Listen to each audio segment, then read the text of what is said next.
Letter T. Does the offender admit the truth of their actions and the consequences?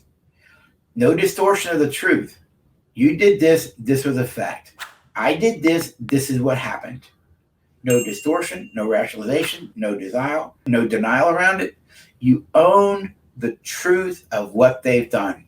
And that's tough, you see, because to admit the truth of what you've done requires humility. But I would also argue to admit the truth of it requires strength, requires a healthy personality. What is it that Gandhi said many, many years ago? The weak can never forgive. Forgiveness is an attribute of the strong. I also think that weak people won't have mature apologies, but strong people will have mature apologies. They'll admit the truth of what they've done. They'll admit the truth of the consequences and the effects. They'll admit the truth of the long-term effects that they've done. They'll admit the truth of who they were when they did it. They'll admit the truth of what they're thinking and feeling. They don't distort it. You see, whenever you lie, you got to create more lies to cover up the one lie you made. And the more lies you made and the more lies you create, you got to keep all that stuff straight. It's a lot easier just to tell the truth, you see. And here's another piece of it. There's the truth, and then there's what we'll call my truth. Now, my truth may not be the truth, all right? So think about it this way. My truth is just my perspective of a truth, and then you have your truth, which is your perspective of a truth. But here's reality. Both our perspectives are right, only based on our perspectives. But though our perspectives are also right, they're also what? They're also wrong. It's not the whole reality, you see. We say it this way in our world. When two perspectives come together, you've actually created understanding.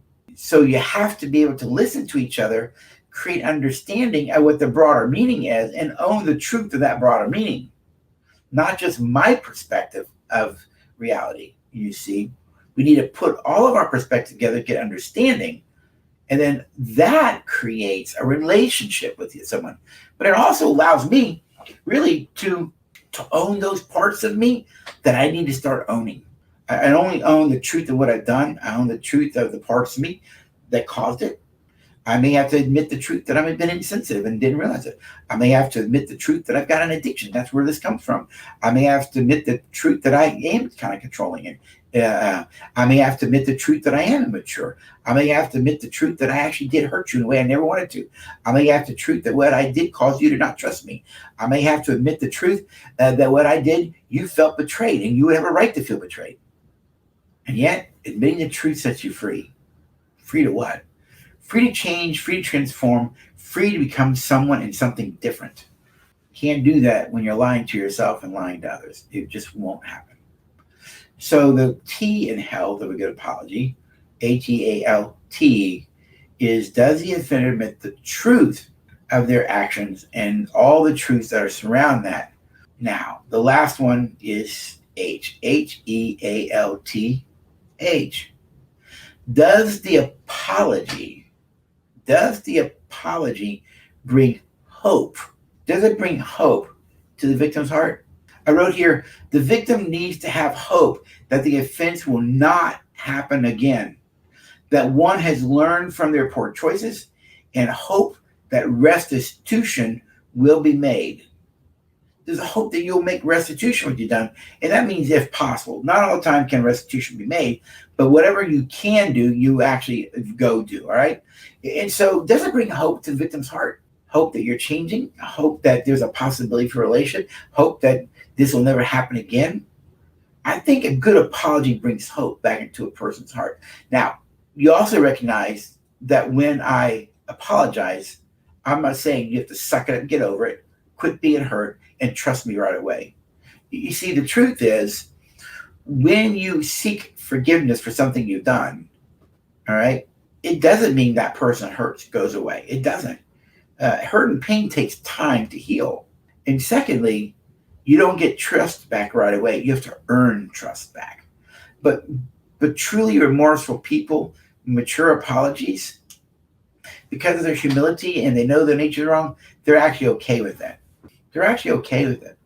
Why? It's consequences, and I'll take the consequences in order to be a better person. And besides, I don't want to throw the relationship away. I do care. It's a person who's willing to throw the relationship away to get what they want.